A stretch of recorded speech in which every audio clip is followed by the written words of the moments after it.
All right, guys, we're going to talk about how to use your food scale. Most of you are used to doing it like this, where it's at 0, you put a unit like your zucchini on, and you say, okay, this is a 10-ounce zucchini, and then you take it back off. But there's another way that you can do this. It's called a deduction method, which is you take a product and you put the whole package on the scale, you zero it out, you decide what unit you want. So for this is bacon bits. I'm going to use grams. So I'm going to switch my units until I get to grams.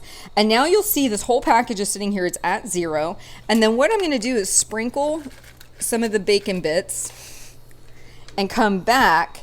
And aside from the little safety packet that was in there that fell out, you would see that you used 9 grams of bacon bits. Now, if this was 1 serving and it's 7 grams, you know you've used a little bit over 1 serving. But this is a way that you can do this. You can put any product on your food scale, zero it out, decide what amount of the servings you want. So if I want 46 grams of egg whites, I come over, I pour it into the skillet, I bring it back, and I see that I've used 67. So now I know that I can double it if I want and go to 2 full servings. I could put a little bit more in the pan. But this is a different way of doing it where you're using the product out of the package and it's deducting it because you started with 0 with the product on the scale.